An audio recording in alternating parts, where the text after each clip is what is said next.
Assalamualaikum warahmatullahi wabarakatuh. Saya Lisa Nurmasari, NPM 19160064. Baiklah, di sini saya akan memaparkan materi dari bab 2 sampai dengan bab 6. Yang pertama bab 2, berkenalan dengan bilangan.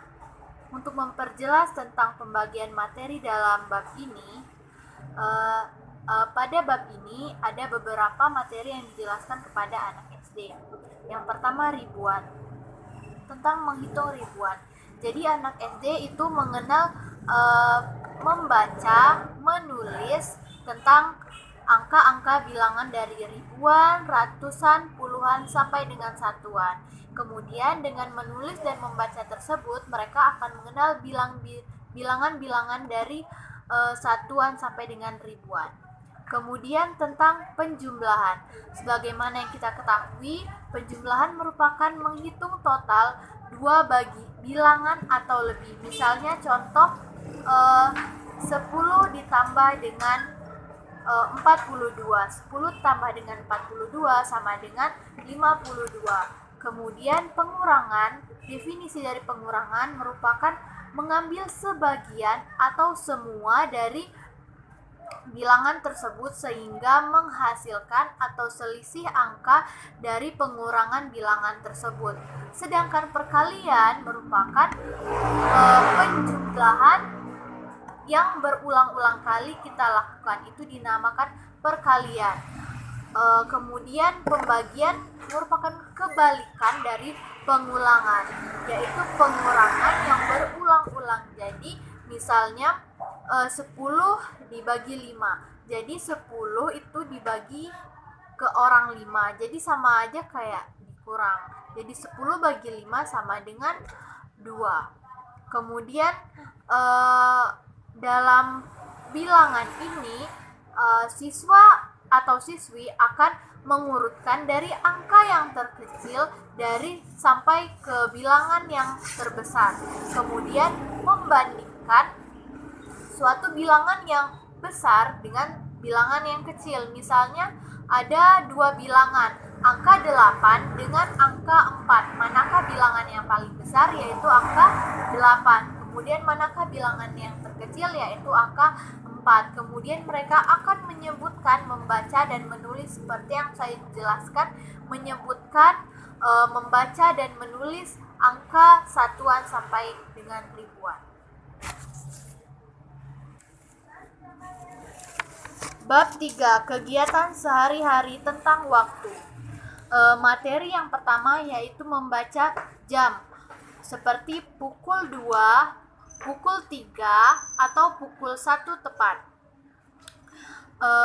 Ada beberapa materi yang kita lebih perdalam dalam pembelajaran matematika tentang waktu, yaitu seperti membaca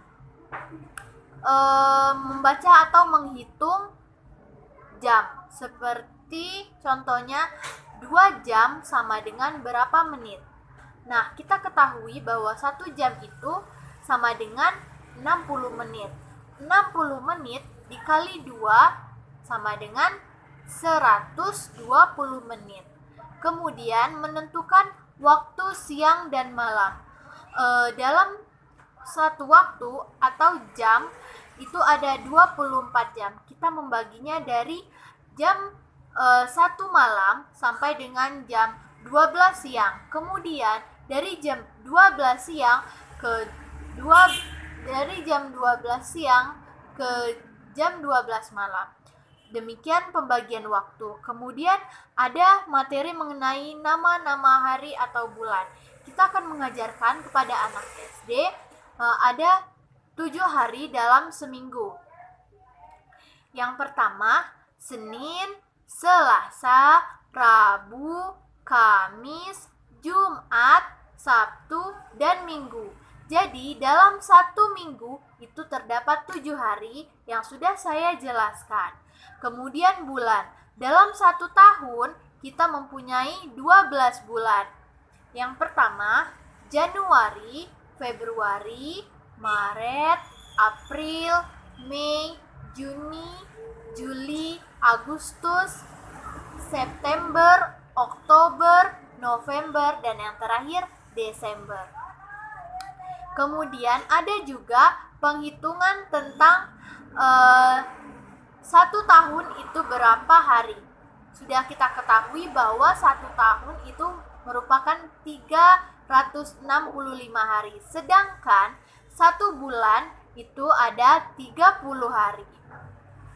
Kemudian di sini ada materi tentang menjelaskan lamanya waktu.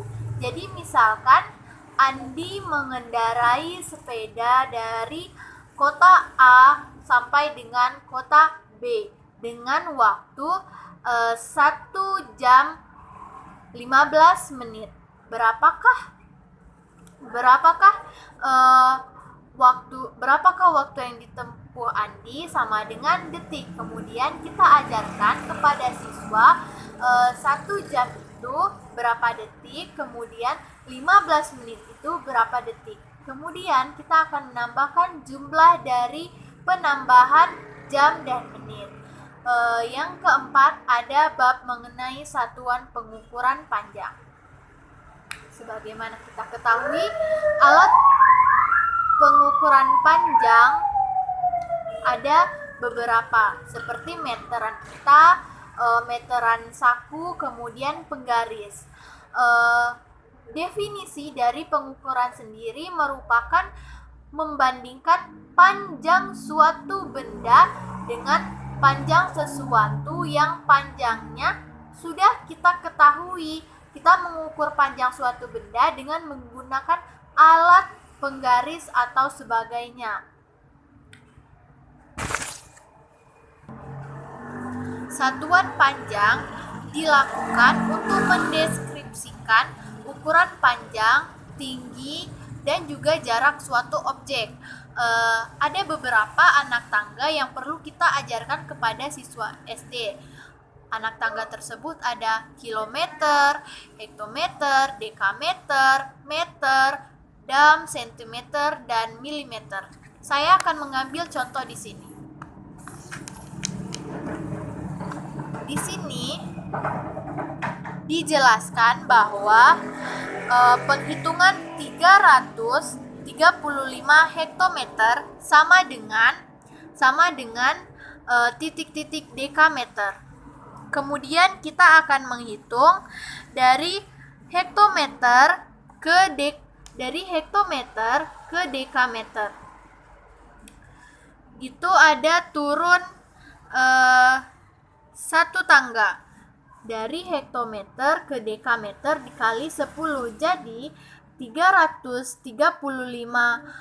hektometer sama dengan 3.350 dekameter. Kemudian di sini ada soal mengenai pembagian, di mana jika naik 1 tangga itu dibagi dengan 10, jika turun 1 tangga itu dikali dengan 10. Di sini ada soal 900 mm sama dengan titik-titik sentimeter. Jadi dari milimeter kita naik 1 tangga ke sentimeter, jadi dibagi dengan 10. 900 dibagi dengan 10, kita hilangkan nolnya, itu hasilnya 90. Jadi 900 mm sama dengan 90 cm. Kemudian saya akan menjelaskan mengenai bab 5. Bab 5 mengenai bangun ruang. Bangun ruang merupakan suatu bangunan 3 dimensi yang memiliki ruang, volume, isi, dan juga sisi yang membatasinya. Contohnya, ada beberapa macam bangun ruang seperti kubus, balok, limas, prisma, bola, tabung, dan kerucut. Contoh penghitungan sederhana pada rumus kubus, seperti kita ingin mencari volume kubus, itu ada rumus sisi dikali sisi dikali sisi. Sedangkan untuk mencari luas itu sama rumusnya luas sama dengan 6 dikali sisi dikali sisi. Kemudian yang terakhir mengenai pengukuran berat. Materi yang bisa kita ajarkan pada siswa sekolah dasar pada pengukuran berat yaitu mengenal berat dan ringan. Jadi kita ajarkan kepada siswa SD ada benda yang berat, ada juga benda yang ringan. Kita contohkan seperti di sini saya punya buku dan satu pena. Kita bandingkan yang manakah kedua benda ini yang lebih berat dan juga yang lebih ringan. Sudah dapat kita ketahui bahwa buku lebih berat dan lebih besar dibandingkan dengan pena, sedangkan pena lebih ringan daripada buku. Kemudian bangunan satuan baku berat seperti kilogram, hektagram, dekagram, gram, desigram, sentigram, dan miligram. Setiap menaiki satu tangga itu dikali 10, sedangkan dibagi 10, sedangkan jika turun tangga itu dikali dengan 10. Di sini saya mempunyai contoh sebagai berikut. Di sini saya punya contoh 25 ons sama dengan titik-titik gram. Sudah kita ketahui bahwa 1 kilogram itu sama dengan 10 ons. Jadi 25 ons sama dengan 250 gram. Di sini ada penambahan di mana 5 kilogram ditambah 5 ons sama dengan titik-titik gram. Yang sudah kita ketahui bahwa 1 kilogram merupakan 1 ons. Ons sama dengan penghitungan hektagram. Jadi 5 kilogram sama dengan 5.000 gram ditambah 5 ons sama dengan 500 gram. Jadi 5 kilogram ditambah 5 ons sama dengan 5.500 gram. Sekian penjelasan yang bisa saya sampaikan. Apabila ada kata-kata yang salah, saya mohon maaf. Kepada Allah saya mohon ampun. Wassalamualaikum warahmatullahi wabarakatuh.